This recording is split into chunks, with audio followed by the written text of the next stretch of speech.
Commençons par brancher l'appareil. Pour un fonctionnement optimal, évitez de le brancher sur une multiprise et privilégiez une prise murale. Pour démarrer l'appareil, appuyez simplement sur le bouton On.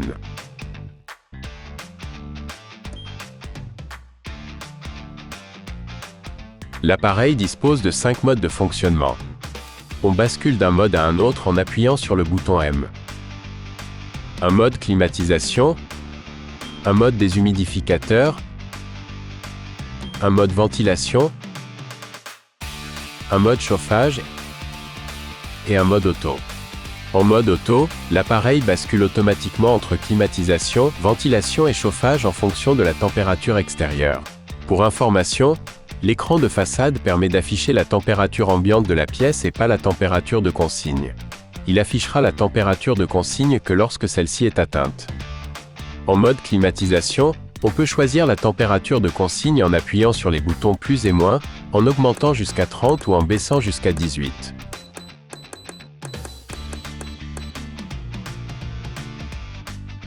On peut aussi choisir la vitesse de ventilation en appuyant sur le bouton ventilation.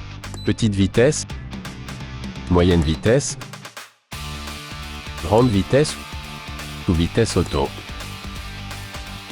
En mode chauffage, on peut aussi choisir la température de consigne et la vitesse de ventilation. Mais en plus de cela, on peut ajouter la résistance électrique en appuyant sur le bouton résistance.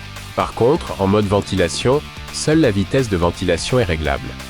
En mode déshumidificateur, l'appareil est pré-réglé pour obtenir un drainage optimal de l'humidité présente dans la pièce. En ce qui concerne le mode auto, l'appareil naviguera automatiquement entre les différents modes selon la température extérieure, se mettant en mode chauffage lorsque celle-ci est inférieure à 3 degrés et en mode climatisation lorsqu'elle dépasse 24 degrés. L'appareil possède un système de renouvellement d'air qui ne peut être utilisé que si le troisième trou a bien été effectué.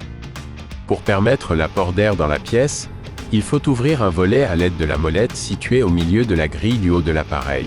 L'ouverture est équipée d'un filtre anti-insectes pour éviter l'entrée de nuisibles. L'entretien de la machine ne nécessite que le nettoyage du filtre à particules situé sous la grille d'apport d'air. On commence par éteindre la machine, on retire la grille, puis on enlève le filtre positionné sur le support en plastique. On passe le filtre sous l'eau pour bien le nettoyer et enlever toutes les particules, et bien sûr, on n'oublie pas de le sécher avec un chiffon avant de le remettre. Pour finir, on remet en place le filtre et la grille. Vous pouvez à ce moment-là rallumer votre appareil.